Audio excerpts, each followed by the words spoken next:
SIR से ममता बनर्जी को ही तकलीफ हो सकती है। मैं तो कहता हूँ डंके की चोट पे बोलता हूँ, दीपक झा मेरा नाम है। अगर इस देश के हित के लिए अगर कोई कानून आ रहा है तो ये वही दोगला विपक्ष है जो हरदम विरोध करते रहा है। इलेक्शन कमीशन ने बोला था कि आप आइए और इस EVM की मशीन आपके सामने बैठी है, रखी है, आप इसको हैक करके दिखाइए।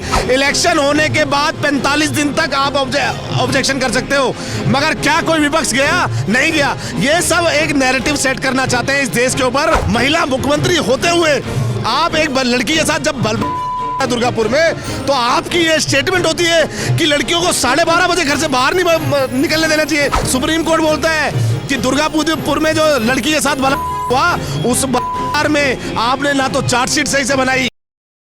बंगाल के विधानसभा चुनावों में इस बार क्या SIR एक बड़ा गेम चेंजर साबित होने वाला है? ये प्रश्न इसलिए उठ रहा है क्योंकि बिहार में भी SIR हुआ, वहाँ पर बीजेपी और NDA की पूर्ण बहुमत देखने को मिली, इवन रिकॉर्ड तोड़ बहुमत देखने को मिली। तो क्या इसी तर्ज पर हम ये मान सकते हैं कि पश्चिम बंगाल के अंदर भी ममता की गद्दी जो है वो खिसक सकती है? तमाम विषयों पर जानेंगे, लोगों की राय कैसे देखते हैं, क्या वाकई में पश्चिम बंगाल के अंदर अगर SIR हो जाता है अच्छी तरीके से तो क्या ममता बनर्जी जो लंबे समय से मुख्यमंत्री हैं, क्या गद्दी खिसकने का डर बन सकता है?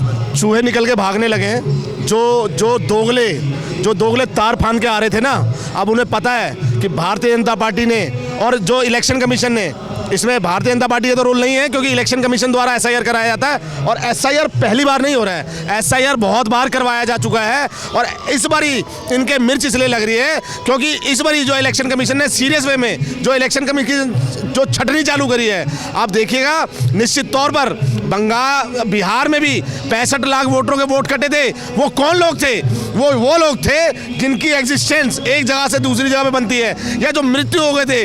मतलब ऐसे लोगों को आप जो है इस देश में, तभी तो कहते हैं कि इस देश में बुर्का क्यों नहीं बैन होने दे रहे। बुर्का इसलिए नहीं बैन होने दे रहे कि उस बुर्के में पता नहीं कौन जा रहा है, सलमा जा रही है, सलमान जा रही है, किसी को कुछ नहीं पता।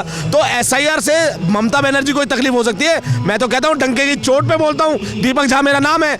अगर इस देश के हित के लिए अगर कोई कानून आ रहा है तो ये वही दोगला विपक्ष है जो हरदम विरोध करते रहा है। नहीं, पर ममता बनर्जी का तो ये कहना है कि वोट चोरी होती है, SIR तो बहाना है, असल काम जो है वो वोट चोरी करा। चैलेंज के साथ बोलता हूँ ममता बनर्जी को, ममता बानो खान को, जो किसी मुल्ले के साथ अपना निकाह पड़ चुकी है, उसको चैलेंज के साथ बोलता हूँ। इलेक्शन कमीशन ने बोला था कि आप आइए और इस EVM की मशीन आपके सामने बैठी है, रखी है, आप इसको हैक करके दिखाइए। इलेक्शन होने के बाद 45 दिन तक आप ऑब्जेक्शन कर सकते हो, मगर क्या कोई विपक्ष गया? नहीं गया। ये सब एक नैरेटिव सेट करना चाहते हैं इस देश के ऊपर कि किस तरह से आप देखिए, तमाम चाहे बांग्लादेश में चले जाइए, किस तरह से वहाँ की प्रधानमंत्री के साथ हुआ। कहाँ गया लोकतंत्र?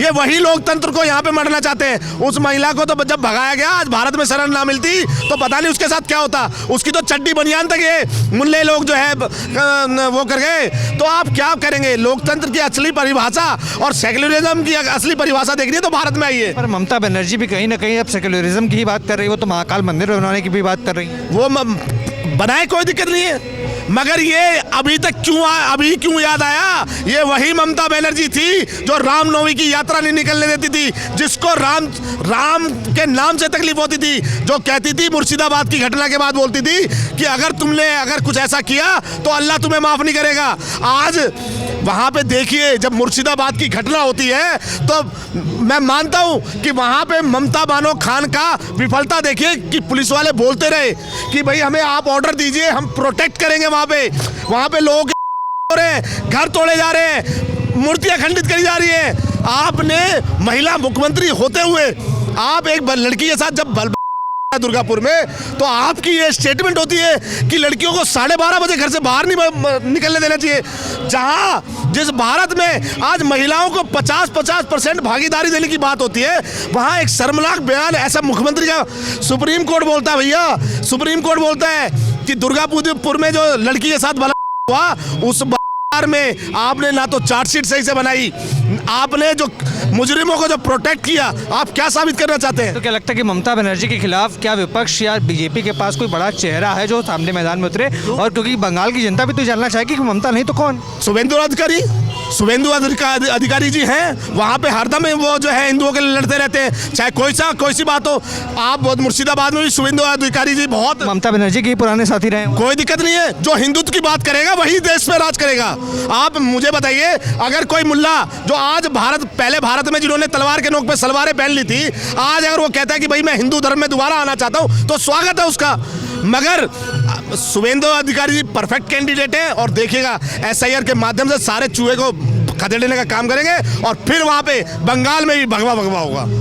आप देख रहे हैं सौगंध टीवी, सौगंध वतन की।